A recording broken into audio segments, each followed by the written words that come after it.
그럼 우리가 이제 월드 벡터 모델을 통해서 단어 하나를 벡터로 바꾸는 과정을 봤어요.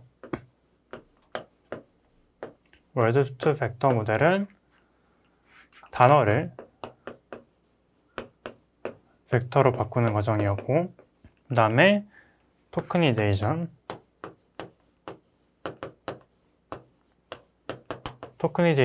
월드 벡 이전에 하는 거였죠. 어떤 글이 있을 때, 글 혹은 문장이 있을 때 이거를 쪼개는 거였죠. 의미 있는 단어들로 쪼개고 이 단어들로 벡터화를 한다.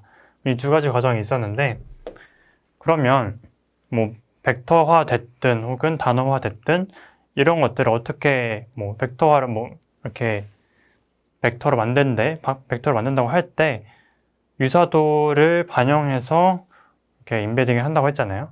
유사도를 어떻게 반영을 할 것인가?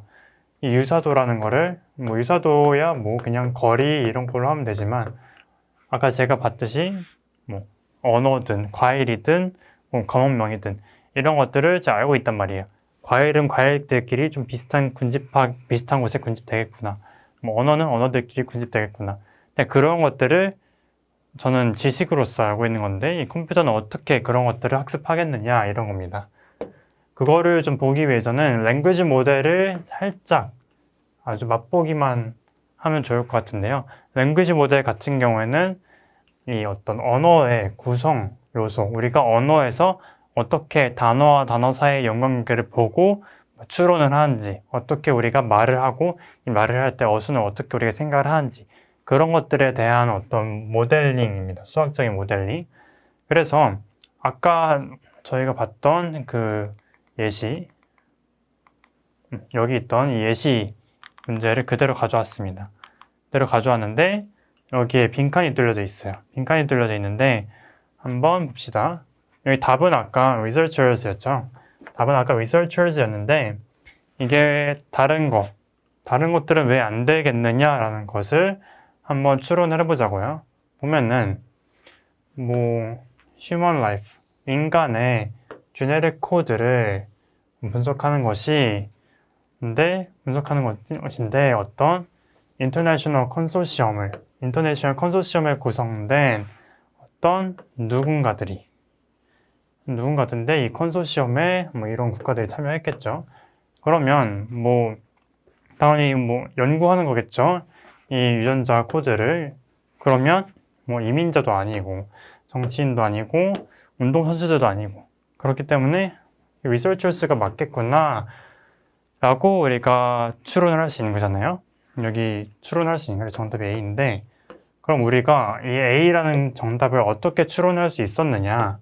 그것은 앞에 어떤 생명과학적인 요소들이 있었고, 그리고 컨소시엄이 구성됐다 그러고, 그 다음에 뒤에 있는 것들은 컨소시엄의 국가들이겠지만, 결국엔 이 생명과학적인 요소가 A라는 거를 픽하기에 충분했던 것이죠. 그렇기 때문에 이 단어 자체를 이 부분, Genetic Code of Human Life, 이 부분과 굉장히 높은 연관성이 있다는 것이죠. 이렇게 어떤 문장, 그리고 어떤 단어, 그리고 문장과 문장 사이 문단을 구성할 때는 다 연결이 돼 있어요. 다 연결이 돼 있고, 우리가 영어 시험 같은 거 볼 때 보면은 글의 흐름에 어색한 문장을 고르시오 이런 것도 있고, 혹은 이 유형과 같이 빈칸 뚫어놓고 알맞은 단어를 고르세요라고 하잖아요. 이런 것들이 결국에는 어떻게 단어 하나하나의 뜻을 알고 있느냐 보다는 이 단어와 단어 사이의 연결 흐름을 우리가 평가하는 데 중점을 둔 문제들이잖아요. 똑같아요. 우리가 단어 하나하나에만 집중할 것이 아니라 단어와 단어 사이의 연관관계를 보는 데 집중을 해야 되고, 이것이 랭귀지 모델에서 설명하는 것입니다. 그래서 단어 하나하나를 W라고 이제 정의를 할게요. 그러면 문장들 있잖아요. 이런 문장. 여기 문장들이 다 하나야. W1, W2, W3, W4 이런 식으로 쭉 붙여볼게요. 이 단어들의 모음을 이제 word sequence라고 부를게요. 그리고 이 sequence probability라는 게 있는데, 이게 뭐냐? 우리가 제가 여기다 지금부터 문장 하나를 쓰겠습니다. 문장 하나를 쓸 거예요. 어떤 문장? 아무거나 문장을 쓸 거예요. 이 첫 단어. 여기 뭐가 들어갈까요? 세상에는 뭐 엄청나게 많은 종류의 단어들이 있어요. 그 단어들 중에서 여기에 제가 뭘 쓰게 될까요? 라는 게 PW1입니다. PW1은 제가 이 첫 번째 단어 자리에 어떤 단어를 쓸 것인가. 예를 들어서 뭐 오늘이라는 단어를 쓸 수도 있고, 그 다음에 뭐 뜬금없이 날씨 뭐 이런 거를 쓸 수 있고, 그 다음에 결과로 뭐 이런 말을 쓸 수도 있잖아요. 그렇기 때문에 뭐 첫 번째 들어갈 단어는 뭐 나올 확률이 뭐 거의 대부분 뭐 수억 분의 1이겠죠. 뭐 수천만 분의 1. 근데 그 중에서도 특별히 많이 쓰인 단어들이 있단 말이에요. 뭐 아까 제가 말했던 뭐 오늘이라든지 저는 뭐 이런 거라든지 그다음에 이런 것들은 좀 빈도수가 높아요. 그런데 문장 처음에 했습니다 라는 단어가 나올 수는 없잖아요. 거의 확률이 0일 텐데 빈도수가 낮겠죠. 왜냐면 처음에 했습니다 같은 종결 어구가 나오지 않기 때문에. 그래서 PW1, 얘가 W1에 나올 확률은 매우 낮아요. 거의 0이고 W1이 오늘의 확률은 W1 이퀄 오늘의 확률이 조금 높겠죠. 그렇죠? 이런 식으로 나오는 이런 표현을 하는 겁니다. 그래서 이 PW는 뭐냐? 여기에 단어 각각의 어떤 제가 문장을 이루기 위해서 어떤 단어를 쓸 거잖아요. 그 단어 전체의 모음이 연속적으로 나올 확률을 PW라고 부르는 겁니다. 그러면 각각의 문장이 보여줄 확률은 굉장히 낮겠죠. 왜냐하면 제가 시도 때도 없이 계속 문장들을 내뱉고 있는데 이 문장들이 다 다르잖아요. 계속해서 다르잖아요. 그렇기 때문에 각각의 문장들의 확률은 다 낮아요. 낮은데 그 와중에서도 어떤 게 중요하냐면 예를 들어서 제가 여기에 어떻게 나올지 모르겠지만 어떤 단어를 말을 했어요. 혹은 썼어요.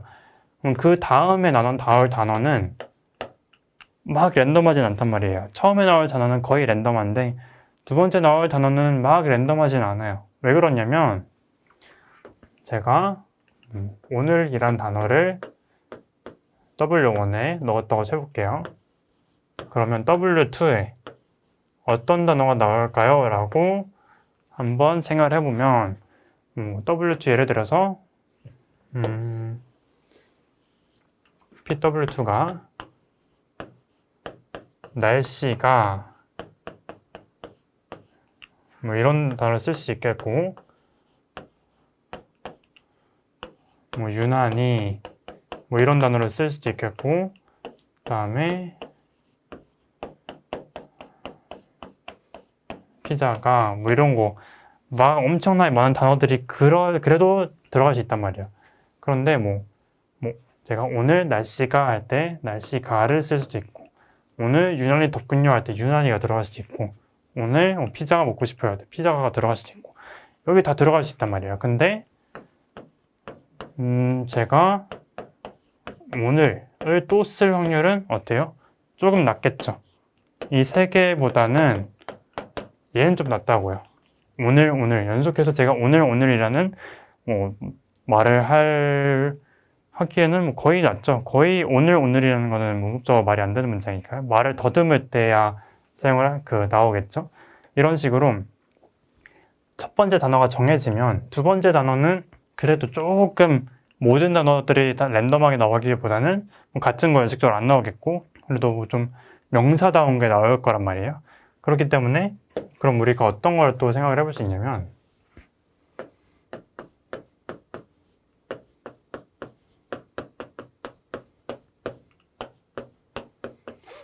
자, 그리고 이렇게 W1, W2, W3 그리고 W4에 나올 단어를 골라보세요 라고 한다면 어때요? 딱 봐도 우리가 생각하기에 뭐 덥군요, 춥군요, 따뜻하군요 이런 것들이 나오겠죠. 여기 W4에는 굉장히 나올 수 있는 단어들이 한정적이다. 그럼 우리가 무엇을 알 수 있냐? 이 W4가 앞에 단어들을 참조해서 연관성을 본다라는 겁니다. 그래서 이 W4가 만약에 뭐 덥군요라는 게 나온다면 덥군요. 그럼 컴퓨터는 이런 걸 다 보는 거예요. 이 컴퓨터 학습을 할 때는 이 덥군요가 여기 쓰이기 위해서는 앞에 이런 것들이 나오는구나 라는 것을 학습을 하게 됩니다. 그래서 이런 것들이 다 유기적으로 벡터라이즈 될 때 좀 비슷한 것들끼리 혹은 이렇게 나열이 됐을 때 덥군요라는 것이 좀 근접하게 나올 수 있도록 이런 확률을 높여주는 게 랭귀지 모델에서 월드벡을 만드는 그런 핵심 역할, 핵심 알고리즘 중에 혹은 핵심 아이디어 중에 하나라고 보시면 됩니다. 그래서 월드벡 방법 중에도 굉장히 많은 방법들이 있어요. 굉장히 많은 방법들이 있는데 대표적인 거 두 개만 보고 넘어가도록 하겠습니다. C5 모델이랑 스킵그램 모델이 있는데 C5는 Continuous Bag of Words라는 것이 약자고 스킵그램은 그냥 스킵그램입니다. 그래서 이것들을 한번 보도록 하죠. 뭐 이것 말고도 다른 것도 있습니다. 하지만 이런 개념을 잡기에는 좋을 것 같아가지고 준비를 했고 Continuous Bag of Words C5 모델부터 한번 보자고요. C5 모델부터 한번 볼 건데 보면은 시험 공부를 열심히 했어 라는 문장이 나와 있습니다. 그러면 단어 몇 개예요? 1, 2, 3, 4, 5, 6, 6개인데 단어 6개인데 보시면은 제가 여기 빨간색으로 하나하나 다 하이라이트를 쳐놨죠. 하이라이트 쳐놨고 보시면 빨간 거 옆에 있는 두 개의 인접한 단어들에 하이라이트가 되어 있어요. 여기가 뭐 문장이 끝났으니까 하나가 비어 있겠죠. 그 다음에 여기는 앞에 두 개가 비어 있는 그런 형태입니다. Continuous Bag of Words는 어떤 문장이든 자기 핵심 단어가 있어요. 여기가 내 타겟 핵심 단어입니다. 그리고 이 앞뒤로 n개의 단어, n은 내가 정하는 거예요. 여기 같은 경우는 제가 n을 2로 둔 거예요. n개의 단어를 함께 봐서 이 단어가 쓰이기 위해서는, 이 핵심 단어가 쓰이기 위해서는 앞뒤로 이런 표현들이 붙는구나를 학습하는 겁니다. 그래서 한번 볼게요. C5를 어떻게 학습하느냐. 지금 보시면 제가 여기서 윈도우를 이렇게 2로 정했어요. 그러면 이 for, 얘가 우리가 학습할 단어입니다. 학습할 단어예요. 목표. 학습할 단어이고, 그러면 여기 제가 for이 들어가요. 여기다 for이 들어가는 것이고, 그리고 보시면 여기 studied hard the exam 이런 게 들어갑니다. 그러면 C5에서는 어떻게 하냐? 앞에 두 개, 뒤에 두 개 이렇게 들어갑니다. 앞에 두 개, 뒤에 두 개 이렇게 들어가고 지금 원하드 인코딩이 돼 있잖아요. 원하드 인코딩이 돼 있는데 처음에 어떻게 하냐면 그냥 이런 것들을 다 벡터라이즈를 하지 않아요. 벡터라이즈를 하지 않고 그냥 단어 개수만큼 뭐 우리가 예를 들어서 뭐 천문장짜리를 한다 하면 대략 단어가 8,000개 정도 될까요? 그럼 8,000개짜리 원하드 만들고 studied hard the exam 이거를 다 넣어요. 여기 넣고 결과도 넣습니다. 원하드 for의 결과도 넣습니다. 그러면 여기 다 뉴럴 네트워크 레이어예요. 뉴럴 네트워크 레이어고 보시면 다 뉴럴 네트워크 레이어에 이게 원하짜리 m디멘션짜리 원하드 벡터고 여기다 다 넣어요. 다 넣고 히든 레이어가 있고 아웃풋 레이어도 당연히 원하드 인코딩된 결과가 나와야겠죠. 우리는 이 프로젝션 레이어를 학습하는 겁니다. 이 프로젝션 레이어를. 인풋과 아웃풋이 다 있어요. 결과가 있고 우리 이 추론하는 게 목적이 아니라 이 안에 있는 이 프로젝션 레이어를 학습하는 겁니다. 그리고 주로 프로젝션 레이어의 디멘션 h는 n보다 작습니다. 그리고 여기는 벡터가 나오겠죠. 프로젝션 레이어 벡터. 그러면 어떤 일이 일어나냐? 당연히 이거는 지금 계산 과정이에요. 계산 과정이고 그리고 어떤 일이 일어나냐면 이 프로젝션 된 거 있잖아요. 프로젝션 된 것에 월드 임베딩 결과가 나오게 됩니다. 그러면 어떤 효과를 얻을 수 있느냐? 보시면 두 개. 얘네들이 이 4에 대한 프로젝션 레이어를 거쳐서 이게 4가 나오잖아요. 결국에는 이 프로젝션 레이어는 어떤 정보를 담고 있냐? 얘네들의 연관된 단어가 얘네들이다. 얘다. 4가 나온다. 이런 걸 담고 있잖아요. 근데 이런 거를 엄청나게 많이 학습한다면 뭐 1000문장, 2000문장 학습한단 말이에요. 이 학습 과정에서 어떤 과정을 거치게 되냐면 다 전부 원화된 거에서 프로젝션 레이어 거쳐서 아웃풋 레이어로 가게 되는데 처음엔 당연히 프로젝션 레이어가 뭐 학습이 안 됐겠죠. 그런데 학습이 안 됐기 때문에 프로젝션 레이어에서 아웃풋 가면 얘가 당연히 학습이 안 된 원화딩 코딩이 안 나올 거예요. 원화딩 코딩 안 나올 텐데 이 원화딩 코딩 y-out이 원화딩 코딩 된 부분이고 y-hat은 원화딩 코딩 안 된 부분인데 이것을 이렇게 소프트맥스까지 거친 이 원화딩 코딩의 결과값을 로스 펑션으로 잡아서 로스 펑션으로 잡는다면 우리가 점차 학습을 진행할수록 이 프로젝션 레이어에서 아웃풋으로 갈 때 점점 더 참값, 원화 인코딩된 참값으로 나오도록 유도를 할 거예요. 그렇기 때문에 결과적으로는 내 주변에 있는 단어들로부터 내 단어가 유추가 되도록 이 프로젝션 레이어가 이 프로젝션 레이어를 거치는 이 레이어, 웨이트들이 학습이 될 거고, 그러면 프로젝션 레이어가 우리가 쓸 수 있는 월드백의 벡터가 된다라는 것을 의미합니다. 스킵그램 같은 경우도 똑같이 이렇게 윈도우를 써요. 윈도우를 씁니다. 이렇게. 윈도우를 써요. 근데 뭐가 다른가면 아까 뭐 C4랑 모델도 좀 비슷해 보이긴 합니다. 하지만 여기 보시면 화살표의 방향이 달라요. 인풋이 이거예요. for 인풋이 이거고 아웃풋이 이겁니다. 이 4개를 다 아웃풋하는 거예요.